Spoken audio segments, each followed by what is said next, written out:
আসসালামু আলাইকুম।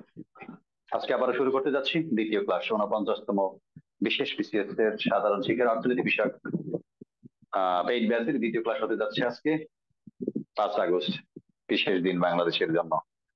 তো আমরা গত ক্লাসে আলোচনা করেছিলাম বেশ কিছু টপিক: চাহিদা, চাহিদা বিধি, চাহিদা রেখা, চাহিদা সূচি, তারপরে চাহিদা সংকোচন প্রসারণ, চাহিদা হ্রাস বৃদ্ধি। এরপরে আমরা করেছি কি সম্পর্কিত দ্রব্য, পরিবর্তিত দ্রব্য, পরিপূরক দ্রব্য। ওই পরিপূরক দ্রব্য বিষয়গুলো যে আমরা হ্যাঁ, পরিপূরক দ্রব্য, হ্যাঁ। তো শুধু এগুলো টপিক গুলো, এগুলোর ভিতরে যত কোশ্চেন হতে পারে মোটামুটি আমরা অনেক কোশ্চেন বেসিক সহ পড়ার চেষ্টা করেছি ভিতরে কত কোশ্চেন হতে পারে। তো আজকে আমি আলোচনা করব স্থিতিস্থাপকতা সম্পর্কিত টপিক নিয়ে। সবাই খেয়াল করি, অনেক ইম্পর্টেন্ট একটি ক্লাস হতে যাচ্ছে। আপনারা মনোযোগী থাকবেন সবাই, সবার জায়গা থেকে খেয়াল করি সবাই। আমি প্রথমত আলোচনা করব স্থিতিস্থাপকতাটা কি, ইলাস্টিসিটি। কে বলতে পারবে? খুব ভালো একটি ক্লাস হবে ইনশাআল্লাহ। ইলাস্টিসিটি, স্থিতিস্থাপকতা, ইলাস্টিসিটির ই বলেন দেখি। স্থিতিস্থাপকতা কাকে বলে, কে বলতে পারবেন? আমি রিসেন্টলি লাইভ ক্লাস নিয়েছিলাম, মেবি শুক্রবার। দামের পরিবর্তনের ফলে মানে শতকরা পরিবর্তনের আমি কি ফলে। আমি আমি কে বলছেন, কে বলছেন? কানিস? জি স্যার। আমি কি চাহিদার স্থিতিস্থাপকতা বলেছি আপনাদেরকে? না, আমি না বলেছিলাম না। শুধু স্থিতিস্থাপকতা। কোন একটা অপেক্ষাকে বিবেচিত, কোন একটা অপেক্ষাকে বিবেচিত স্বাধীন চলকের শতকরা মানের শতকরা পরিবর্তনের ফলে অধীন চলকের মানের যে শতকরা পরিবর্তন হয়, এই দুই পরিবর্তনের অনুপাতকে বলা হয় স্থিতিস্থাপকতা। খেয়াল করেন, Y equal function of X, Y এর মান নির্ভর করে কার উপর? এক্স এর উপর। এক্স স্বাধীন চলক আর ওয়াই হচ্ছে অধীন চলক। এক্স এর মান দিলে আমরা ওয়াই এর মান পাবো, ওয়াই এর মান এক্স এর উপর নির্ভর করতেছে। ওয়াই এক্স এর অধীনে চলছে, ওয়াই অধীন চলক, আর এক্স হচ্ছে স্বাধীন চলক। স্বাধীন চলক এক্স এর মানের শতকরা পরিবর্তনের ফলে বা আপেক্ষিক পরিবর্তনের ফলে অধীন চলক ওয়াই এর যে শতকরা বা আপেক্ষিক পরিবর্তন হয়, এই দুই পরিবর্তনের অনুপাতকে বলা হয় স্থিতিস্থাপকতা।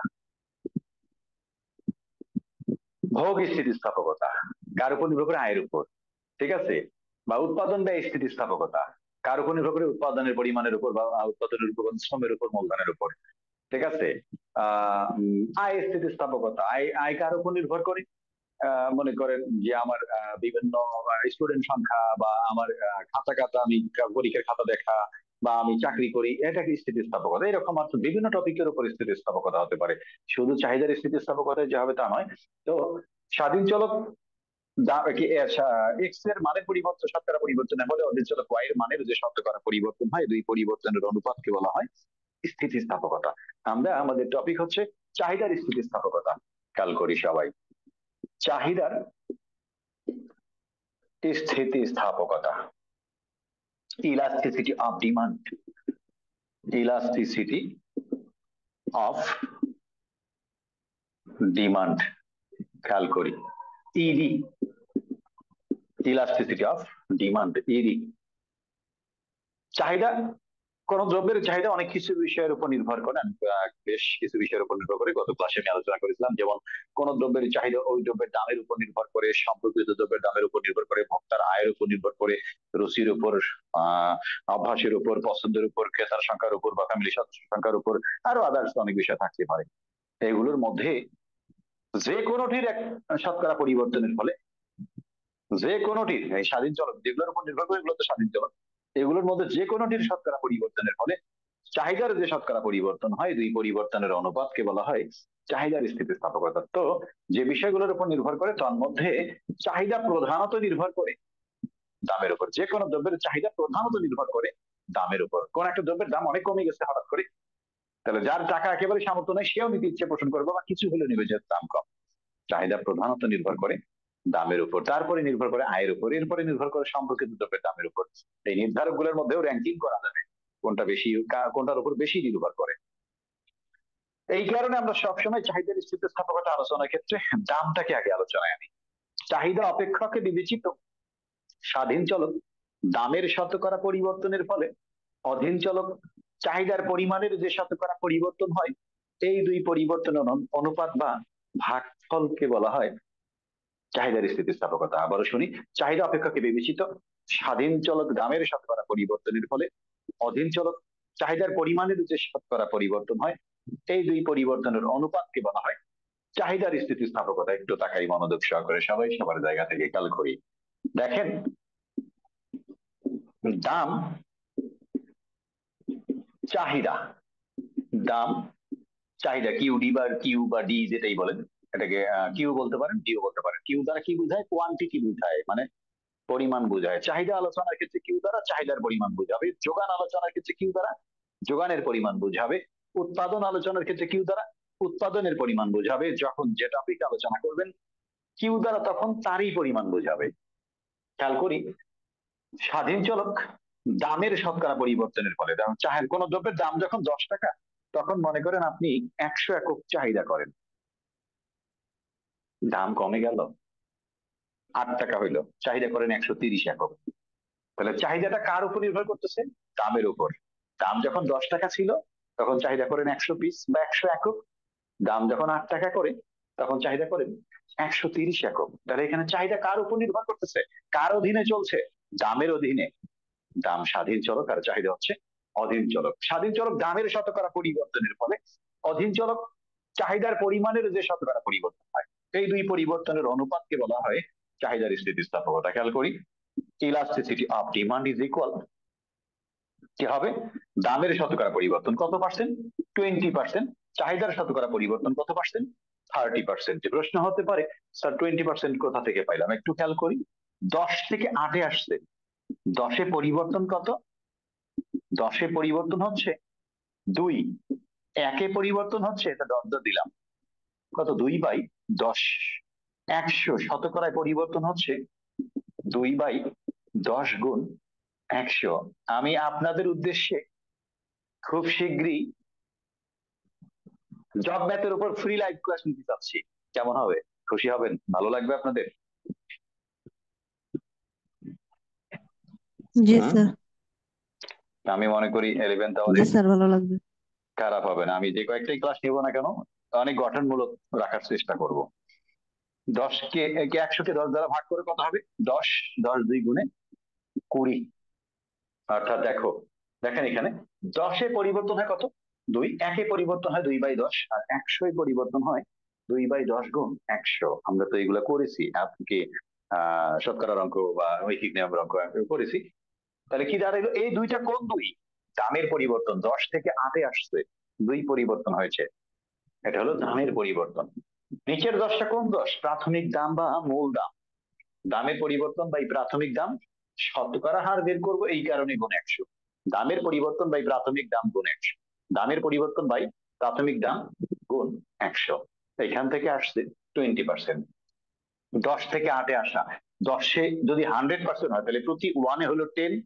2 কমা মানে 10, 10 মানে কি 20 কমছে, 2 10 মানে 20 কমছে। এইভাবে ভাবতে পারি, এইভাবে ভাবতে পারি। আর চাহিদা 100 থেকে 130-এ এসেছে, তাহলে 100 মানে কি? 100 মানে 100, বা প্রতি 100-এ যেটা, প্রতি 100-এ যে পরিবর্তন সেটাই তো শতকরা। এটাকে আমরা এইভাবে আনতে পারবো, দেখানোর দরকার নাই।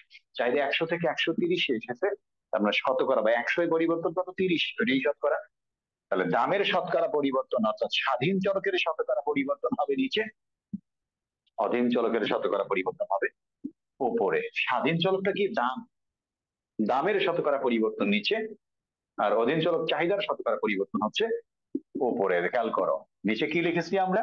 দামের শতকরা পরিবর্তন, দামের শতকরা পরিবর্তন। আর উপরে হবে চাহিদার শতকরা পরিবর্তন, চাহিদার শতকরা পরিবর্তন। খেয়াল করেন, তাই আমি এই অঙ্কটাকে কথায় লিখলাম, অঙ্কে ছিল সেটা কথায় লিখলাম। এখন দেখেন, দামের শতকরা পরিবর্তন যে আমি এখানে লিখেছি, এটাকে যদি আমি ভাঙায় লিখি, যে দামের শতকরা পরিবর্তন, এইটা তো এইটা একই। এই 20টা কোথা থেকে পাইছি? এইখান থেকে। আর এই 20টা আমি পাইছি কোথা থেকে? এইখান থেকে। 20 থেকে আমি এটা লিখতে পারি। আর 20% আর দামের শতকরা পরিবর্তন যেহেতু একই, তাহলে আমি দামের শতকরা পরিবর্তনটাকে এইটা ফলো করে ভাঙা লিখতে পারবো। এই 20% আর এটা তো একই, যে দামের পরিবর্তন এটা এটা একই। তাহলে 20%টাকে যদি এইভাবে ভাঙায় লেখা যায়, তো আমি চাহিদা দামের শতকরা পরিবর্তন এই কথাটাকে, আর এটা যেহেতু একই, তো এটাকে আমি এটা ফলো করে ভাঙায় লিখতে পারবো। এই দুইটা কোন দুই? 10 থেকে 8-এ আসছে, দাম পরিবর্তন হচ্ছে 2। তার মানে কি দামের পরিবর্তন বাই 20-এর 10টা কোন 10? প্রাথমিক দাম বা মূল দাম। প্রাথমিক দাম শতকরা হারের কারণে গুণ 100। প্রাথমিক দামকে বলবো পি, আর দামের পরিবর্তনটাকে বলবো ডেল্টা পি। ডেল্টা বা ডেল দ্বারা কি বোঝায়? পরিবর্তন বোঝায়।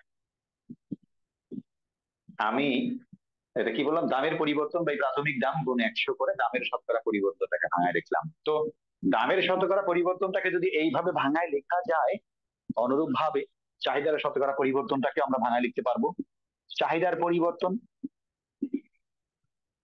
বাই প্রাথমিক চাহিদা। প্রাথমিক চাহিদা গুণ 100। প্রাথমিক চাহিদাকে বলবো কিউ বা ডি, শুধু কিউ বা শুধু ডি, আর চাহিদার পরিবর্তনটাকে বলবো ডেল্টা কিউ। খেয়াল করি সবাই মনোযোগ সহকারে। এখন কথাগুলো বাদ দিয়ে আমরা সংকেতগুলো ইউজ করবো শুধুমাত্র। দেখো, del Q by Q into 100, del P by P into 100। খেয়াল করেন এদিকে 100 উঠে যাচ্ছে, কেটে দেবেন না, এমনি বাদ দেবেন। ডেল কিউ বাই কিউ এটা লিখলাম, এই ভাগটাকে যদি গুণ করে দেন এটা উল্টে যাবে, পি বাই ডেল্টা পি। তো আমরা কি পাইলাম finally? Elasticity of demand is equal delta Q by delta P into P by Q. P by Q কি করলাম? জাস্ট ডেল পিটাকে এখানে দিলাম আর কিউটাকে এখানে দিলাম, সাজায় নিলাম। Del Q R del P একসাথে রাখলাম, পি আর কিউ আরেক পাশে রাখলাম। এটি হচ্ছে চাহিদার স্থিতিস্থাপকতার সূত্র। আপনারা বুঝেছেন এ পর্যন্ত? কথা বলেন।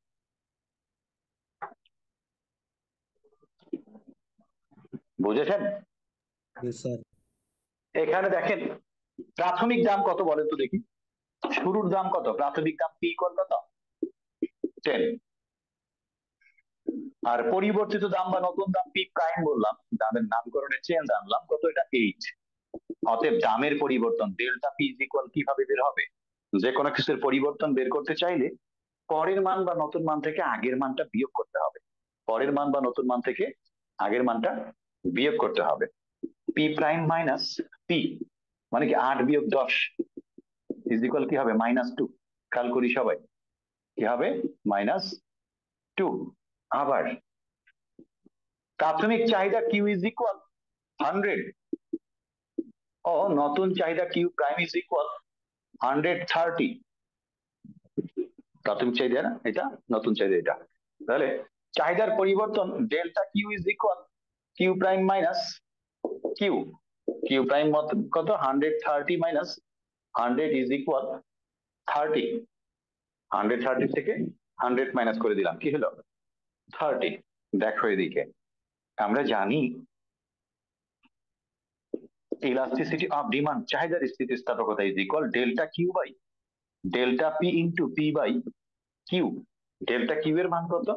30 ইন্টু ডেল্টা পি এর মান হচ্ছে -2 ইন্টু পি এর মান হচ্ছে 10 আর কিউ এর মান হচ্ছে 100। 0 0 0 0 কাটে গেল, 3 বাই -2 ইজ ইকুয়াল -1.5। শেষে ফাইনালি এসে মাইনাসটাকে বাদ দেওয়া হয়, মাইনাস অবজ্ঞা করে। এখানে মাইনাস আসার কারণ দামের পরিবর্তন সাপেক্ষে চাহিদার পরিবর্তন। দেখো দাম কমে চাহিদা বাড়ে, বিপরীতমুখী সম্পর্ক। আমরা কিন্তু এই যে এইটাই কিন্তু মাইনাস সম্পর্ক। এখানে দেখো এই যে কিন্তু মাইনাস সম্পর্ক। দেখো দাম কমছে কত? 20%, এটা মাইনাস হয়েছে। দেখো ইলাস্টিসিটি অফ ডিমান্ড, দাম কমেছে 20% আর চাহিদা বেড়েছে 30%। তার মানে কি? -1.5। এই মাইনাস যদি আমি আগে থেকে দিতাম, এখানে এই মাইনাস হতো। দামের পরিবর্তন সাপেক্ষে চাহিদার পরিবর্তন মানে কি? বিপরীতমুখী। এটা যদি আগেই দিতাম তাহলে ওই মাইনাস আর এই মাইনাস কি হতো? প্লাস হইতো।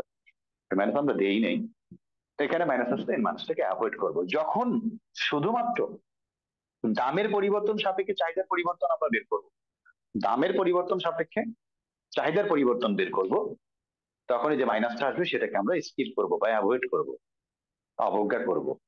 এখানে দেখো কি পাইছি আমরা? 1.5। এটি হচ্ছে চাহিদার দাম স্থিতিস্থাপকতা। অর্থাৎ চাহিদা যে হারে পরিবর্তন হয়, যে দামের পরিবর্তনে 1.5 গুণ পরিবর্তন হয় চাহিদার পরিবর্তন, দাম যে হারে পরিবর্তন হয় তার 1.5 গুণ হারে পরিবর্তন হয়। 1.5 মানে কি? 1.5 গুণ হারে পরিবর্তন হয় চাহিদা।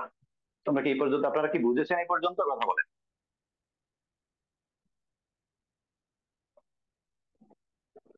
কথা না বললে তো জি স্যার, সমস্যা। বুঝতে পারছি। জি, একটু তাকান এখন। এই যে আমরা দেখলাম কোন দ্রব্যের চাহিদা নির্ভর করে ওই দ্রব্যের দামের উপর, সম্পর্কিত দ্রব্যের দামের উপর, ভোক্তার আয়ের উপর, রুচি পছন্দ অভ্যাসের উপর, ক্রেতার সংখ্যার উপর আরো বিষয় থাকতে পারে। যেগুলোর উপর নির্ভর করে সেগুলোর মধ্যে যদি আমরা র্যাঙ্কিং করি, প্রথম তিনটা বিষয়ের উপর বেশি নির্ভর করে দেয়, দামের উপর প্রধান, তারপরে কি আয়ের উপর, এরপরে কি সম্পর্কিত দ্রব্যের উপর। সম্পর্কিত দ্রব্য কাকে বলা হয়? দুইটি দ্রব্যের মধ্যে যদি একটার সাথে আরেকটা সম্পর্ক থাকে তাহলে ওই দ্রব্য দুটো হচ্ছে সম্পর্কিত দ্রব্য। সম্পর্কিত দ্রব্য হচ্ছে দুই ধরনের, পরিবর্তক বা বিকল্প দ্রব্য, আরেকটা হচ্ছে পরিপূরক দ্রব্য। পরিবর্তক বা বিকল্প দ্রব্য হচ্ছে দুটি দ্রব্যের মধ্যে যদি একটার পরিবর্তে আরেকটা ব্যবহার করা যায় তাহলে দ্রব্য দুটো হচ্ছে একে অপরের পরিবর্তক বা বিকল্প দ্রব্য। যেমন চিনি, গুড়, চা, কফি, একটার পরিবর্তে আরেকটা। আর পরিপূরক দ্রব্য হচ্ছে দুটি দ্রব্যের মধ্যে একটা ব্যবহার করতে গেলে যদি অন্যটাও প্রয়োজন পড়ে, একটা ছাড়া আর একটা অচল, তাহলে দ্রব্য দুটো হচ্ছে একে অপরের পরিপূরক দ্রব্য। যেমন কাগজ ও কলম, গাড়ি ও পেট্রোল, চা ও চিনি। ঠিক আছে, এগুলো হচ্ছে পরিপূরক দ্রব্য। তো এই যে সব কোন দ্রব্যের চাহিদা যে সকল বিষয়ের উপর নির্ভর করে সেগুলোর মধ্যে তিনটে বিষয়ের উপর বেশি নির্ভর করে: দাম, আয় এবং সম্পর্কিত দ্রব্যের দাম। ওই দ্রব্যের দাম, ভোক্তার আয় এবং সম্পর্কিত দ্রব্যের দামের উপর চাহিদা বেশি নির্ভর করে। চাহিদার এই নির্ভরশীলতার উপর ভিত্তি করে চাহিদার স্থিতিস্থাপকতা তিন ধরনের: চাহিদার দাম স্থিতিস্থাপকতা, চাহিদার আয় স্থিতিস্থাপকতা, চাহিদার আড়াআড়ি স্থিতিস্থাপকতা। দাম, আয়, আড়াআড়ি, খেয়াল করি সবাই মনোযোগ সহকারে। চাহিদার দাম স্থিতিস্থাপকতা, আমরা একটু আগে যে সূত্রটা দেখলাম সেটাই কিন্তু চাহিদার দাম স্থিতিস্থাপকতা আমরা করেছিলাম। দামের পরিবর্তন সাপেক্ষে চাহিদার পরিবর্তন মানেই হচ্ছে চাহিদার দাম স্থিতিস্থাপকতা, যে স্থিতিস্থাপকতাটা আমরা বিবেচনা করেছিলাম। চাহিদা অপেক্ষকে বিবেচিত স্বাধীন চলক দামের শতকরা পরিবর্তনের ফলে অধীন চলক চাহিদার পরিমাণের যে শতকরা পরিবর্তন হয়, এই দুই পরিবর্তনের অনুপাতকে বলা হয় চাহিদার দাম স্থিতিস্থাপকতা। ভোক্তার আয়ের শতকরা পরিবর্তনের ফলে কোন দ্রব্যের চাহিদার যে শতকরা পরিবর্তন হয়, এই দুই পরিবর্তনের অনুপাতকে বলা হয় চাহিদার আয় স্থিতিস্থাপকতা। দুটি সম্পর্কিত দ্রব্যের মধ্যে একটির দামের শতকরা পরিবর্তনের ফলে অপরটির চাহিদার যে শতকরা পরিবর্তন হয়, এই দুই পরিবর্তনের অনুপাতকে বলা হয় চাহিদার আড়াআড়ি স্থিতিস্থাপকতা। এগুলো আমি ডিটেলস আলোচনা করব। তাহলে চাহিদার দাম স্থিতিস্থাপকতাটাও চাহিদার স্থিতিস্থাপকতা, চাহিদার আয় স্থিতিস্থাপকতাটাও চাহিদার স্থিতিস্থাপকতা, চাহিদার আড়াআড়ি স্থিতিস্থাপকতাটাও হচ্ছে চাহিদার স্থিতিস্থাপকতা। আমরা চাহিদার স্থিতিস্থাপকতা যখন আলোচনা করলাম একটু আগে, তখন দাম দিয়ে দেখাইছি। দাম স্থিতিস্থাপকতাটাও চাহিদার স্থিতিস্থাপকতা, আয়টাও চাহিদার স্থিতিস্থাপকতা, আর এটাও হচ্ছে চাহিদার স্থিতিস্থাপকতা। তিন ধরনের, যে কোনো একটা দিয়ে দেখানো যায়। আমি আয় দিয়েও দেখাইতে পারতাম, আর দিয়েও দেখাইতে পারতাম। এখন দেখো, আমরা প্রথমত আলোচনা করব চাহিদার দাম স্থিতিস্থাপকতা। চাহিদার দাম স্থিতিস্থাপকতা বা শুধু দাম স্থিতিস্থাপকতা, প্রাইস ইলাস্টিসিটি। দাম স্থিতিস্থাপকতা, প্রাইস ইলাস্টিসিটি, খেয়াল করি এটা প্রাইস ইলাস্টিসিটি অফ ডিমান্ড বা প্রাইস ইলাস্টিসিটি। খেয়াল করি price elasticity, EP, elasticity of price বা প্রাইস ইলাস্টিসিটি। দেখো এখানে তাকাও, আমরা দেখলাম ওই সূচিটাই যদি দেখি, এটাই হলো কোন দ্রব্যের দামের শতকরা পরিবর্তনের ফলে চাহিদার যে শতকরা পরিবর্তন হয়, এই দুই পরিবর্তনের অনুপাত কি বলা হয় চাহিদার দাম স্থিতিস্থাপকতা। দাম স্থিতিস্থাপকতার মান আমি কি পেয়েছিলাম? প্রথমত দেখো তো, elasticity of price is equal কি পেয়েছিলাম, বা elasticity of demand is equal কি পেয়েছিলাম? -1.5। -1.5 ঋণাত্মক। ঋণাত্মকটা অ্যাভয়েড করে আমরা নেব, ঠিক আছে, দাম স্থিতিস্থাপকতার ক্ষেত্রে। চাহিদার স্থিতিস্থাপকতার ক্ষেত্রে আমরা অ্যাভয়েড করে বলতে পারবো, ঠিক আছে। এখানে দুই ভাবে আলোচনা করা যাবে। যদি চাহিদার দাম স্থিতিস্থাপকতার মান ঋণাত্মক হয় তাহলে দ্রব্যটি হচ্ছে স্বাভাবিক দ্রব্য। কারণ কি, যে কোনো স্বাভাবিক দ্রব্যের ক্ষেত্রে দাম কমে চাহিদা কি হয়? বাড়ে। দাম কমে চাহিদা কি হয়? বাড়ে। যে কোনো স্বাভাবিক দ্রব্যের ক্ষেত্রে দাম কমলে চাহিদা বাড়বে, দাম বাড়লে চাহিদা কি হবে? কমবে। অর্থাৎ দামের সাথে চাহিদার বিপরীতমুখী সম্পর্ক, দাম বাড়ে চাহিদা কমে, দাম কমে চাহিদা বাড়ে, বিপরীতমুখী সম্পর্ক। এই কারণেই ঋণাত্মক মানটা আসছে। তো আমরা বলতে পারি যেহেতু ইলাস্টিসিটি অফ ডিমান্ড বা elasticity of price is less than, এটা কি আসছে, অর্থাৎ এটা কত পেয়েছি আমরা, -1.5, অর্থাৎ এটা থেকে জিরো বড় বা জিরো থেকে কম, এটা লেস দেন জিরো। অতএব এক্ষেত্রে আলোচ্য দ্রব্যটি কি দ্রব্য, স্বাভাবিক দ্রব্য। কি দ্রব্য, স্বাভাবিক দ্রব্য, সরি, আলোচ্য দ্রব্যটি স্বাভাবিক দ্রব্য। এখন কোশ্চেন আসতে পারে ইলাস্টিসিটি অফ প্রাইস, চাহিদার দাম স্থিতিস্থাপকতার মান ঋণাত্মক হলে, কথাই লিখে দিল, চাহিদার দাম স্থিতিস্থাপকতার মান ঋণাত্মক হলে বা চাহিদার স্থিতিস্থাপকতার মান দাম স্থিতিস্থাপকতা, এক্ষেত্রে দামটা হাইলাইট করতে পারে। দাম স্থিতিস্থাপকতা কি, দাম স্থিতি, চাহিদার কথা বললোই না, দাম স্থিতিস্থাপকতার মান ঋণাত্মক হলে আলোচ্য দ্রব্যটি কোন ধরনের দ্রব্য, কথা বলো, স্যার স্বাভাবিক। কথা বলেন, স্বাভাবিক দ্রব্য। আর যদি দাম স্থিতিস্থাপকতার মান ধনাত্মক হয়, তাহলে আলোচ্য দ্রব্যটি কোন ধরনের দ্রব্য, স্যার বিলাসজাত দ্রব্য নাকি? না, জিরোর বেশি, একের বেশি একের কম, একের বেশি হলে বিলাসজাত, একের কম হলে, যখন আমরা মাইনাস উঠাই দেব তখনকার হিসাবটা আলাদা। মাইনাস বাদ দেওয়ার পর একের বেশি মানে বিলাসজাত বা শৌখিন দ্রব্য। দাম স্থিতিস্থাপকতার ক্ষেত্রে মাইনাসটা আমরা অ্যাভয়েড করবো। আর মাইনাস সহ বা প্লাস সহ যদি কাউন্ট করা হয়, প্রাইস যদি জিরোর সাথে কম্পেয়ার করা হয়, এখন খেয়াল রাখবা, ইলাস্টিসিটি অফ প্রাইস বা ইলাস্টিসিটি অফ ডিমান্ড জিরোর বেশি হলে বা ধনাত্মক হলে আলোচ্য দ্রব্যটি কি হবে, গিফেন দ্রব্য বা নিকৃষ্ট দ্রব্য। গিফেন দ্রব্য বা নিকৃষ্ট দ্রব্য। কারণ কি, মোটা চাল, মোটা কাপড়, আমি আমার ইনকাম কম দেখে তো আমি মোটা চাল খাচ্ছি, ইনকাম কম, আয় কম, এই জন্য আমি মোটা চাল খাচ্ছি। যদি দাম বাড়ে একটু, আমি আরো বেশি করে কিনে ঘরে রাখবো, কারণ দাম আরো বাড়লে আমার ক্রয় ক্ষমতা কমে যাবে, আমি কিনতে পারবো না, খাইতে পারবো না, না খেয়ে থাকতে হবে। মোটা চাল, মোটা কাপড়, এগুলো হচ্ছে গিফেন দ্রব্য বা নিকৃষ্ট দ্রব্য। এগুলোর দাম যদি বাড়ে, ওই সকল দ্রব্যের ভোক্তারা চাহিদা বাড়ায় দেন, দাম বাড়ে, চাহিদা বাড়ে। তার মানে কি, দামের সাথে চাহিদার সমমুখী সম্পর্ক। সমমুখী সম্পর্ক। সমমুখী মানে কি, ধনাত্মক সম্পর্ক। আপনারা বুঝেছেন? জি স্যার, বুঝতে পারছি।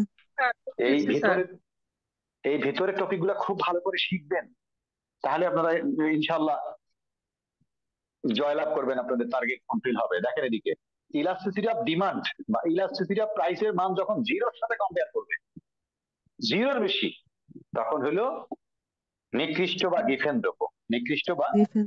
গিফেন, স্যার রবার্ট গিফেন এই ধারণা দেন, বিধায়ক গিফেন দ্রব্য, নিকৃষ্ট বা গিফেন দ্রব্য। তারপরে ইলাস্টিসিটি অফ ডিমান্ড বা ইলাস্টিসিটি অফ প্রাইস যদি জিরোর কম হয়, তাহলে কি দ্রব্য, স্বাভাবিক দ্রব্য। স্বাভাবিক দ্রব্য, এভাবে ভাবতে পারেন। আবার ইলাস্টিসিটি অফ প্রাইস বা ইলাস্টিসিটি অফ ডিমান্ড, এটার মান যদি একের বেশি হয়, দাম বাড়ে, চাহিদা বাড়ে। এখানে কত আসছে, আমরা মাইনাস মান ভাব দেওয়ার পর ইলাস্টিসিটি অফ প্রাইস কত পাইছি, -1.5 পেয়েছিলাম, মাইনাস অবজ্ঞা করে কি আসলো 1.5, যা একের চেয়ে বেশি।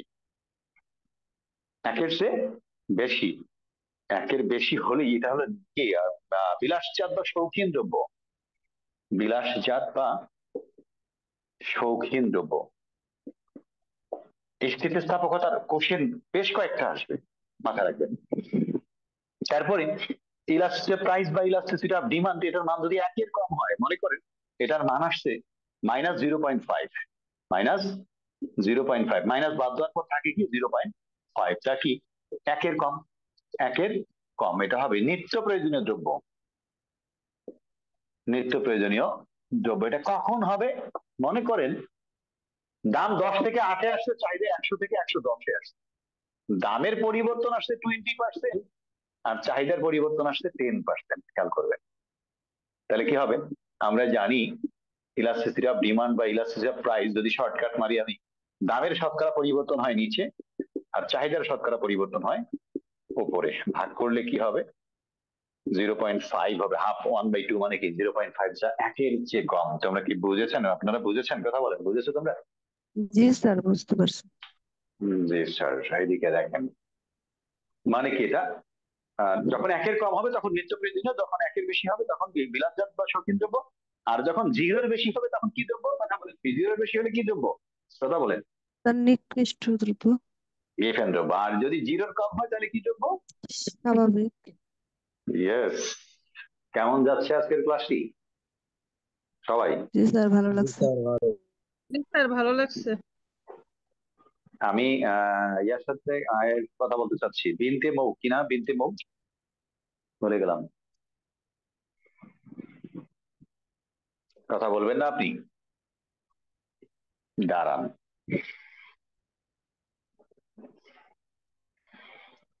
আপনার বিচারের ব্যবস্থা করা হবে। এদিকে দেখেন, চাহিদার দাম স্থিতিস্থাপকতা আলোচনা গেল। এখন দেখেন চাহিদার আয় স্থিতিস্থাপকতা, ইনকাম ইলাস্টিসিটি অফ ডিমান্ড। আয় স্থিতিস্থাপকতা, চাহিদার আয় স্থিতিস্থাপকতা বা শুধু আয় স্থিতিস্থাপকতা। চাহিদার আয় স্থিতিস্থাপকতা বা শুধু আয় স্থিতিস্থাপকতা। দেখেন এখানে আয়ের পরিবর্তন, আয়ের উপর চাহিদা নির্ভর করবে। স্বাধীন চলক আয়ের শতকরা পরিবর্তনের ফলে অধীন চলক চাহিদার পরিমাণের যে শতকরা পরিবর্তন হয়, এই দুই পরিবর্তনের অনুপাতকে বলা হয় চাহিদার আয় স্থিতিস্থাপকতা। খেয়াল করি, আয় ওয়াই, চাহিদা কিউ বা ডি যেটাই বলেন।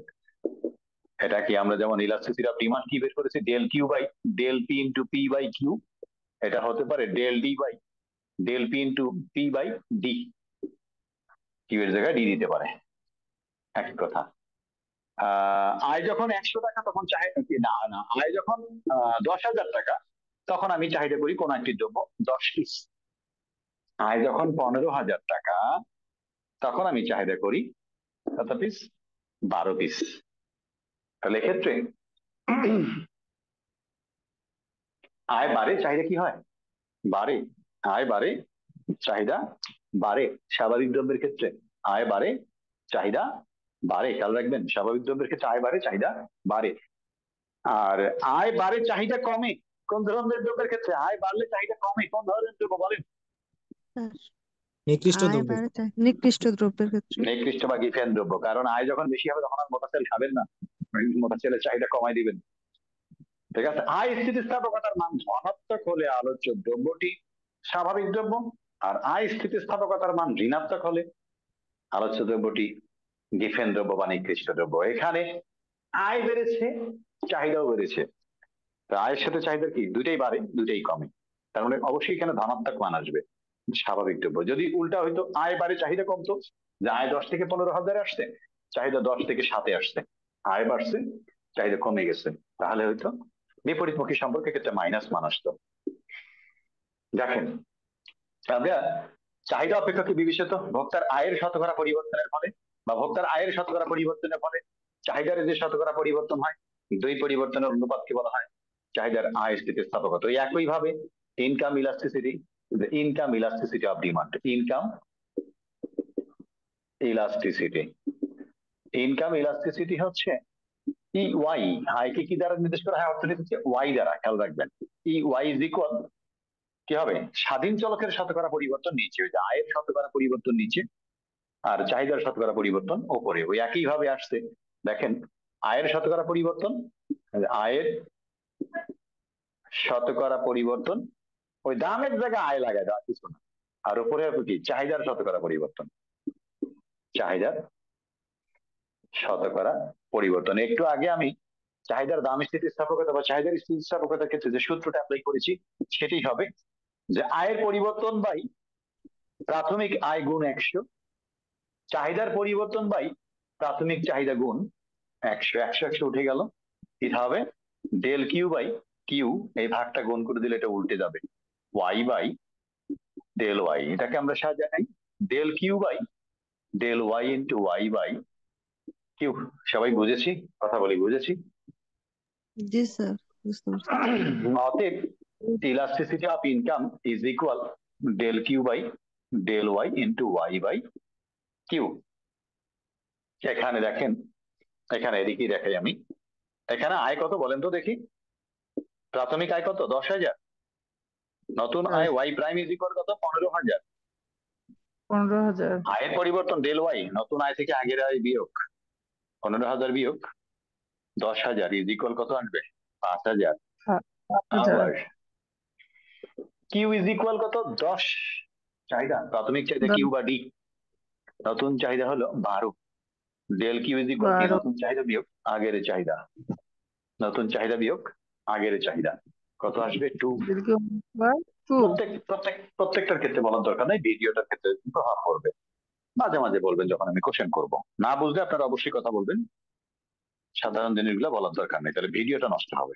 দেখেন del Q by del Y, del Q এর মান কত 2, ডেল ওয়াই এর মান হচ্ছে 5000 ইন্টু ওয়াই এর মান হচ্ছে 10,000 আর কিউ এর মান হচ্ছে 10। দেখেন উপরের 4 শূন্য নিচেরও 4 শূন্য উঠাই দিলাম, 2/5 is equal 0.4, elasticity of income is equal 0.4, greater than কি 0, 0 থেকে বেশি। আয় স্থিতিস্থাপকতার মান ধনাত্মক হলে ইউআই এর মান ধনাত্মক, অর্থাৎ ইউআই ইজ গ্রেটার দেন 0 হবে। আলোচ্য দ্রব্যটি কি দ্রব্য, কি দ্রব্য বলেন? নরমাল স্বাভাবিক গুডস। দ্রব্য। আবার এই ওয়াই এর মান ঋণাত্মক হলে, বাংলাদেশে আরো অনেক বড় বড় প্ল্যাটফর্ম আছে, কিন্তু মানে ব্যক্তিগত টিচার আমাদের মতো না, অনেক বড় বড় প্ল্যাটফর্ম আছে জবের, ঠিক আছে, তারা সাবজেক্টিভ কোর্স শুরু করেছে। প্লিজ যদি একজন ভর্তি হবেন তো যাদের সচ্ছলতা আছে, আমি নামগুলো বললাম না, অনেক বড় বড় প্ল্যাটফর্ম আছে, আপনারা সবাই মাস্টার্স কমপ্লিট বা গ্রাজুয়েশন কমপ্লিট, বড় বড় প্ল্যাটফর্ম আছে, অমুক তমুক এও দেখবেন না, আমি কি বুঝতে চাচ্ছি বুঝে নেবেন, নাম বলা মানেই তো ভিডিও, এটা বুঝতেই পারছেন। একটু ক্লাস করে দেখবেন এক্সপার্ট টিচারের, তারা কিভাবে 12-15টা ক্লাসে কত 3,000 না 4,000 না কত করে দিচ্ছে, যাই হোক না কেন 500 নিল, কেমন বড় প্ল্যাটফর্ম থেকে সাবজেক্টিভ ক্লাস কেমন নিচ্ছে এটা যাচাই করবেন, যার সচ্ছলতা আছে যাচাই করবেন সেই ক্লাস আর আমাদের ক্লাস, বিশ্বভিত্তিক এক্সপার্ট টিচার আমরা যারা স্যার আছি। অনেক পার্থক্য। স্যার আমি বিদ্যাবাড়িতে ক্লাস করছিলাম। হ্যাঁ সেটা আমি নাম বলতে বলি নাই কিন্তু। আচ্ছা সরি স্যার, আমি আর কি ভুল করে হ্যাঁ নাম বলে ফেলছি। হ্যাঁ যাই হোক, এটা কম্পেয়ার করে স্যার দেখবেন বিদ্যালয়তে ভালো ক্লাস হয় না স্যার, স্যার সাবজেক্টিভ অন্য ক্লাস। বিদ্যাবাড়িতে সাবজেক্টে পড়ায়, বাট স্যার অন্য ইকোনমিক্স সাবজেক্টে এর ভালো হয় ক্লাসটা কিন্তু একটু ইকোনমিক্স ভালো হয় ভালো নাই, হয় না। একটু ভালো হয় আমি নাই। আমি আমি নট অনলি ওটা, আমি কোনো নাম মেনশন করাটা আসলে আমি এটা সাপোর্ট করলাম না। আপনারা দেখবেন আমি যাদের সচ্ছলতা আছে তারা ভর্তি হয়ে দেখবেন। স্যার বিদ্যাবাড়িতে ইকোনমিক্স এর স্যার ক্লাস করায় না, সাধারণত সমাজ বিজ্ঞান স্যারের দ্বারা ইকোনমিক্স ক্লাস করায়, মানে বা সাধারণ মানে স্যারের দ্বারা। দেখেন না কোনো নাম আমি কাউকে সরি, অনেক বড় প্ল্যাটফর্ম সেগুলা, আমি জাস্ট কম্পেয়ার করতে বলেছি, কম্পেয়ার করে দেখবেন যার সচ্ছলতা আছে ভর্তি হবে। ইউআই এর মান ঋণাত্মক হলে আলোচ্য দ্রব্যটি আলোচ্য দ্রব্যটি ঋণাত্মক হলে বা ইউআই ইজ লেস দেন 0 হলে আলোচ্য দ্রব্যটি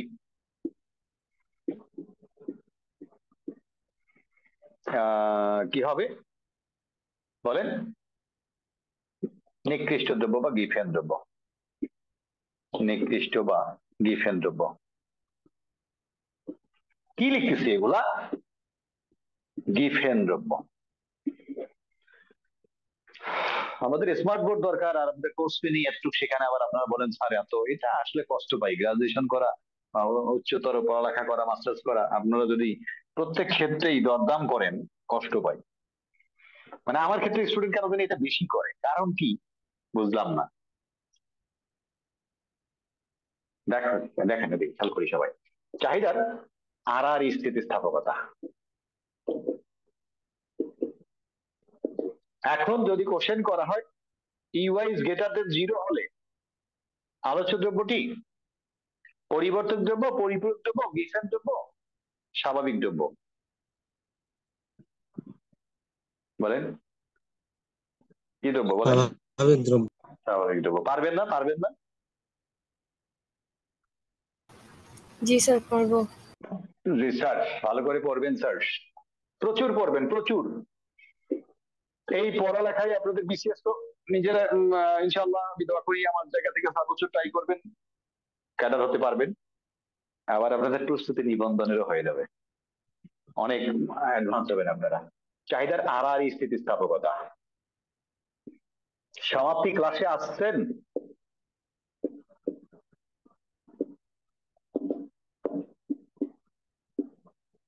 অনেক জায়গায় বৃষ্টি হচ্ছে আজকে। এটা আরআরই স্থিতিস্থাপকতা, ক্রস ইলাস্টিসিটি অফ ডিমান্ড। আমি কেন বললাম বড় বড় প্ল্যাটফর্ম, ইকোনমিক্স এর ক্লাসটা এইভাবে নেয় না ওইসব প্ল্যাটফর্মে, সেটা যে কোনো প্ল্যাটফর্ম। ইকোনমিক্স এর সাবজেক্টিভ ক্লাসের ক্ষেত্রে ঠিক আছে সমস্যা।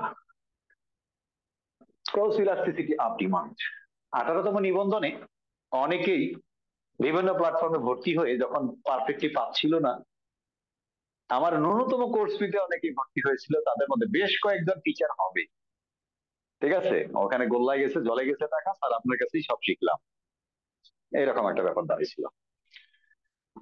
তো দেখেন আমাদের আয় চাহিদা, আয় 10,000 তখন চাহিদা করি কটা 10টা, আয় যখন 15,000 তখন চাহিদা করি কটা 12টা। চাহিদাটা কার উপর নির্ভর করে?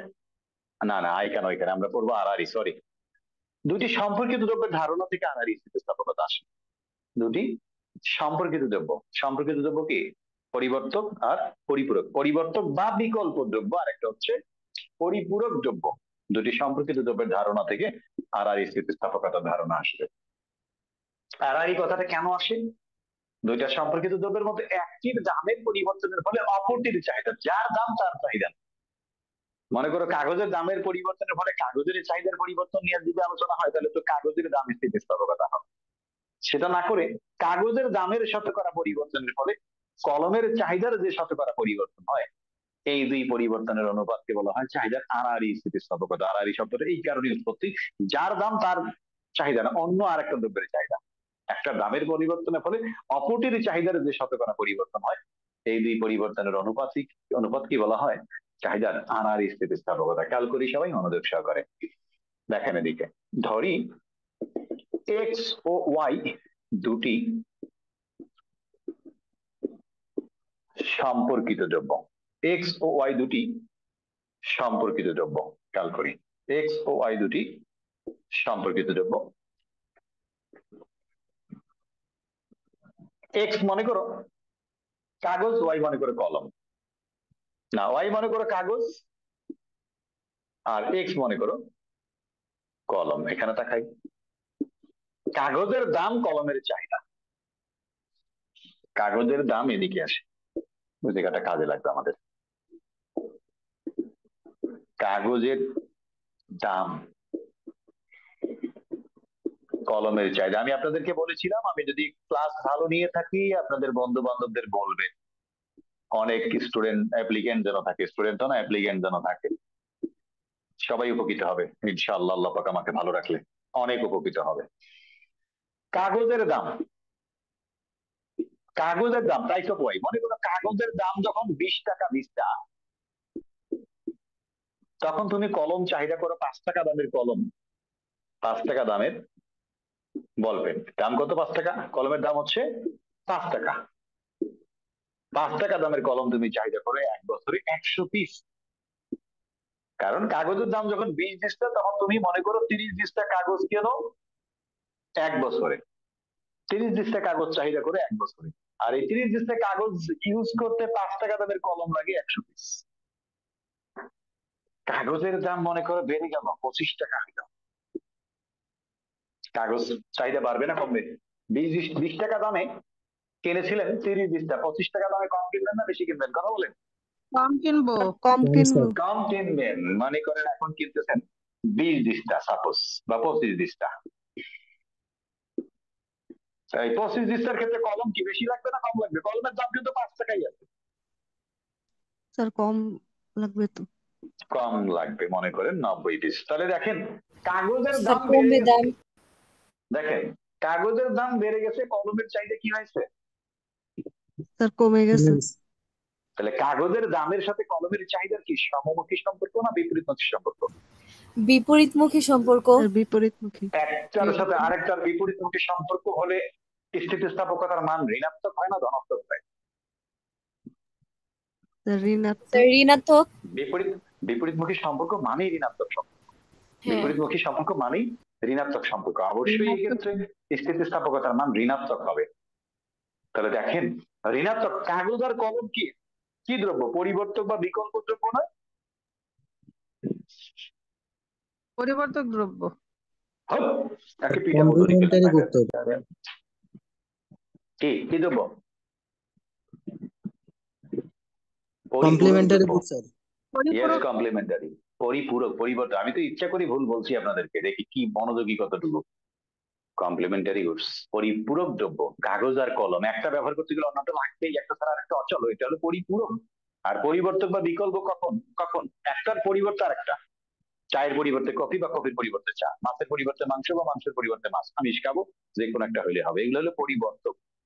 আর এখানে কি পরিপূরক দ্রব্য, অর্থাৎ আড়াআড়ি স্থিতিস্থাপকতার মান এখানে কি আসবে? মাইনাস আসবে, কারণ বিপরীতমুখী সম্পর্ক। কাগজের দাম বাড়ে, কলমের চাহিদা কমে। তাহলে কাগজের দামের সাথে কলমের চাহিদা বিপরীতমুখী সম্পর্ক, এই কারণে স্থিতিস্থাপকতার মান অবশ্যই ক্ষেত্রে মাইনাস আসবে। তার মানে কি, ঋণাত্মক মান সম্পন্ন স্থিতিস্থাপকতা যদি আসে, তখন দ্রব্য যায় কোন ধরনের দ্রব্য? কথা বলেন, কোন ধরনের দ্রব্য?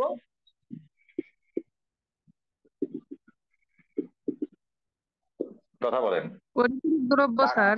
পরিপূরক দ্রব্য, ইয়েস। কাগজ ও কলম কি দ্রব্য? পরিপূরক দ্রব্য, খেয়াল রাখবেন।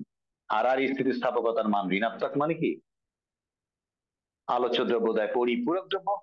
আর স্থিতিস্থাপকতার মান ধনাত্মক মানে হচ্ছে দ্রব্যদায় পরিবর্তক বা বিকল্প দ্রব্য। আসি আলোচনায় আমরা। এখানে কলমের চাহিদা নির্ভর করে কাগজের দামের উপর, কাগজ কলম ফালায় দাও। এক্স এর চাহিদা নির্ভর করে ওয়াই এর দামের উপর। ওয়াই এর দাম, ওয়াই এর দাম, ওয়াই এর দাম, প্রাইস অফ ওয়াই।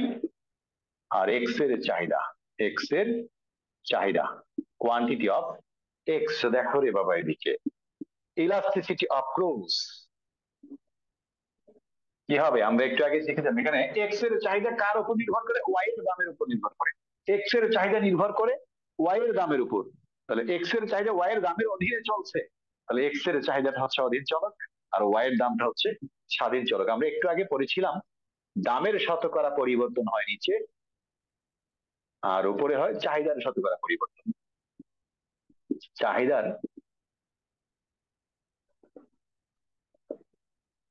শতকরা পরিবর্তন। এখানে যার দাম তার চাহিদা নাকি তো ওয়াই এর দাম এক্স এর চাহিদা, এই কারণে আমাদেরকে দ্রব্য মেনশন করতে হবে। ওয়াই দ্রব্যের দামের শতকরা পরিবর্তন আর এক্স দ্রব্যের চাহিদার শতকরা পরিবর্তন। খেয়াল করি, ওয়াই দ্রব্যের দামের শতকরা পরিবর্তন কিভাবে আসবে? ওয়াই দ্রব্যের দামের পরিবর্তন বাই ওয়াই দ্রব্যের প্রাথমিক দাম গুণ 100। খেয়াল করি, অর্থাৎ এটাকে বলবো প্রাথমিক দাম কি, price of Y delta price of Y. দেখো মনোযোগ সহকারে খেয়াল করো, এটা কি বুঝেছে? এই লাইনটা বুঝেছেন আপনারা? এই লাইন থেকে এই লাইন বুঝেছেন? জি স্যার। ওই যে দামের পরিবর্তন বাই প্রাথমিক দাম বা মূল দাম গুণ 100, আর চাহিদা জি স্যার, চাহিদার পরিবর্তন বাই প্রাথমিক চাহিদা। এখানে দুইটা দ্রব্য আলাদা, দুইটা দ্রব্য দুইটা বলতে হচ্ছে। আমি গত ক্লাসে বলেছিলাম, আমি আপনাদেরকে আপনি বলেই সম্বোধন করা উচিত।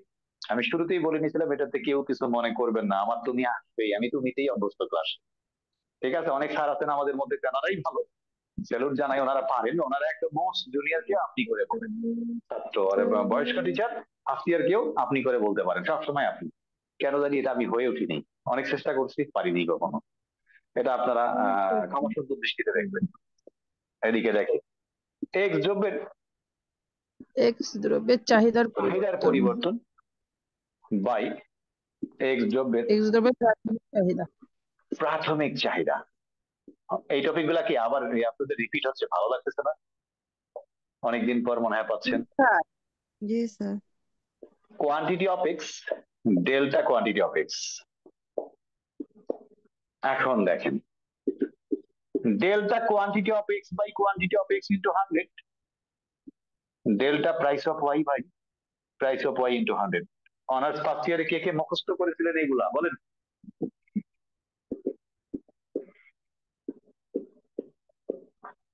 Delta quantity of x by quantity of x, এটা লিখলাম উপরেরটা, ভাগটা গুণ করে দিলে এটাকে উল্টে যাবে, price of y by delta price of y. অতএব elasticity of cross is equal delta quantity of x by delta price of y into price of y by quantity of x। সবাই বুঝেছি? কথা বলি। জি স্যার। বুঝেছি sir. এটাই হলো চাহিদার আর স্থিতিস্থাপকতার সূত্র। এখন দেখেন এখানে প্রাইস অফ ওয়াই কত বলেন? 20 টাকা। প্রাইস অফ ওয়াই প্রাইম নতুন দাম ওয়াই এর কত? 25 টাকা। তাহলে 25 ডেল্টা টাকা। প্রাইস অফ ওয়াই নতুন দাম বিয়োগ আগের দাম 25 মাইনাস 20 ইজ ইকুয়াল 5। আবার কোয়ান্টিটি অফ এক্স কত? 100। Quantity of x prime is equal 90। অতএব delta quantity of x is equal 90 minus 100 is equal minus 10। আমরা জানি elasticity of growth is equal delta quantity of x by delta price of y। অতএব elasticity of growth is equal delta quantity of x by delta price of y into price of y by quantity of x। এখানে দেখেন delta quantity of x এর মান কত? -10। Delta Minus price 10 of y এর মান কত? Delta price of y এর price মান of হচ্ছে 5 5 ইনটু প্রাইস অফ y এর মান হচ্ছে 20, কোয়ান্টিটি অফ x এর মান হচ্ছে 100। এখানে দেখেন যে মানটা এখান থেকে নেয়া 0 0 0 0 উঠে গেল। -2/5 ইজ ইকুয়াল -0.4 লেস দেন 0 ঋণাত্মক। আমাদের কিন্তু শুধুমাত্র দামের পরিবর্তন সাপেক্ষে চাহিদার পরিবর্তন যখন আলোচনা করব তখন এই মাইনাস মানটা উঠাই দিতে পারো, উঠাই দিবা, তাছাড়া কখনো মাইনাস উঠবে না। আর স্থিতিস্থাপকতার মান ঋণাত্মক আসছে যেহেতু elasticity of gross বা gross elasticity is equal কি -0.4 অর্থাৎ লেস দেন 0 ঋণাত্মক।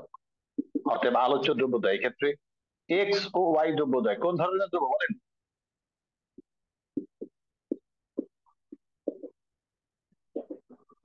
পরিপূরক দ্রব্য। আমি আবারও বলছি, ইসি এর মান ঋণাত্মক হলে পরিপূরক, ইসি এর মান ধনাত্মক হলে পরিবর্তক বা বিকল্প। খেয়াল রাখবেন। যদি এমনটা হইতো, মনে করেন চায়ের দাম কফির চাহিদা, খেয়াল করেন চায়ের দাম কফির চাহিদা, চায়ের দাম যখন 10 টাকা কাপ তখন 30 টাকা কাপের কফি চাহিদা করেন দিনে 1 কাপ। চা বেশি করে খাওয়া হয়, 10 টাকা কাপ অবস্থায় দিনে মনে করেন 3 কাপ চা খান, আর 30 টাকা দামের কফি 1 কাপ খাচ্ছেন। চায়ের দাম বেড়ে গেল 10 টাকা হলো, চায়ের চাহিদা বাড়বে না কমবে? তার কমবে। কমে যাবে। কমে যাবে। মনে করেন 1 কাপে আসছেন, তাহলে কফি কি করবেন? কফি বাড়াবেন না কমাবেন? স্যার কফির দাম বাড়াবো। 30-30 আছে, বাড়বে। স্যার বাড়াবো। তার মানে কি চায়ের দাম বাড়ে, কফির চাহিদা কি হয়? বাড়ে। স্যার ঋণাত্মক বাড়ে। হয়েছে। হয় কিসের ঋণাত্মক? আবার স্যার ভুল করেন, ধনাত্মক। একেবারে ঢেল মারবো, মাথা ফাটাই দেবো এক একটা করে, বড় মানুষগুলোর মাথা ফাটাই দেবো। দাম বাড়ে, চায়ের দাম বাড়ে, কফির চাহিদা বাড়ে। চায়ের দাম বাড়ে, চায়ের দাম বাড়তেছে, দাম কফির বাড়ে চাহিদা বাড়ে, চাহিদা। তাহলে দুইটাই বাড়ে। এদিকে চায়ের দাম বাড়তেছে, এদিকে কফির চাহিদা বাড়তেছে। তাহলে চায়ের দাম আর কফির চাহিদা সমমুখী বা একমুখী সম্পর্ক। মানে সমমুখী বা একমুখী মানে কি? ধনাত্মক সম্পর্ক, মানে কি পজিটিভ মান ধনাত্মক। আসবে। এটার যদি আর স্থিতিস্থাপকতা বের করেন, খেয়াল রাখবেন, দেখেন elasticity of course কি del quantity of x by del price of y into price of y by quantity of x। এখানে খেয়াল করেন প্রাইস অফ কি কফির দাম, এটা মনে করো কফিটা হইলো y, মনে করেন এটা কফিটা কি, এটা চাটা মনে করেন y আর কফিটা মনে করেন x। তাহলে price of y quantity of x এইভাবে ভাবেন। তাহলে price of y is equal কত? 10, আর y এর নতুন দাম কত? 20।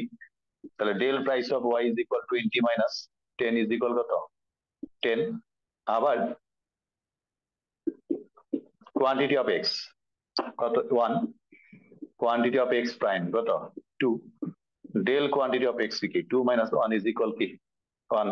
1 বসান, 1 by del price of y 10 into price of y এর মান হচ্ছে 10 by del price of y এর মান হচ্ছে 10। শূন্য শূন্য কাটা, কোথাও ভুল করছি নাকি? হ্যাঁ, মান বসাতে ভুল করছি? ঠিক আছে, থাকার কথা। Del quantity of X 1, del price of Y এর মান হচ্ছে 10, এটা price of Y 10, quantity of x এটা হলো 1, এটা হচ্ছে কোয়ান্টিটি অফ এক্স এর মান কি 1, এটা মিস্টেক হয়েছিল আর কি। তাহলে 10 10 কাটা কি থাকবে 1 থাকবে। অতএব elasticity of cross is equal কি পাইছি আমরা 1 পাইছি। ধনাত্মক না ঋণাত্মক মান আসছে কথা বলেন। ধনাত্মক। স্যার ধনাত্মক। অর্থাৎ 0 থেকে বেশি মানে ধনাত্মক, 0 থেকে বেশি মানে কি ধনাত্মক, ধনাত্মক। অশূন্য ধনাত্মক। 0 থেকে বেশি মানে অশূন্য ধনাত্মক মানে কি আমাদের এটা কি দ্রব্য বলেন। এটা পরিবর্তক। এক্ষেত্রে স্যার পরিবর্তক। এক্ষেত্রে চা ও পরিবর্তক কফি পরিবর্তক। জি, চা ও কফি পরস্পর পরিবর্তক। পরিবর্তক বা বিকল্প দ্রব্য। পরস্পর পরিবর্তক বা বিকল্প একই কথা, পরিবর্তক দ্রব্য। তার মানে কি শিখলাম আমরা, দেখেন খেয়াল রাখবেন, ইসি এর মান ধনাত্মক হলে মানে 0 থেকে বেশি বা ইসি ধনাত্মক হলে, ইসি ধনাত্মক হলে পরিবর্তক বা আলোচ্য দ্রব্যদ্বয় পরিবর্তক বা বিকল্প দ্রব্য, দ্রব্যদ্বয় পরিবর্তক বা বিকল্প দ্রব্য। আর ইসি এর মান লেস দেন 0 হলে বা ইসি এর মান ঋণাত্মক হলে আলোচ্য দ্রব্যদ্বয় পরিপূরক দ্রব্য।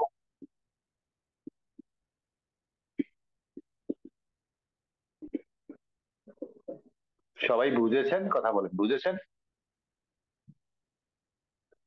জি স্যার।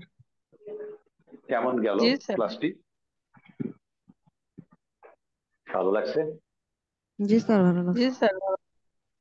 আর টপিক পড়ানোর ইচ্ছা ছিল, কিছু কাজ আছে এই জন্য আর পারতেছি না। আমরা এরপরে আস্তে আস্তে আগাবো, আমরা রান করব। আজকে উপস্থিতি কম, এগুলো মানবো না আমরা সামনে থেকে, ইনশাল্লাহ খুব দ্রুত রান করব। ঠিক আছে, ভালো থাকবেন, আল্লাহ হাফেজ।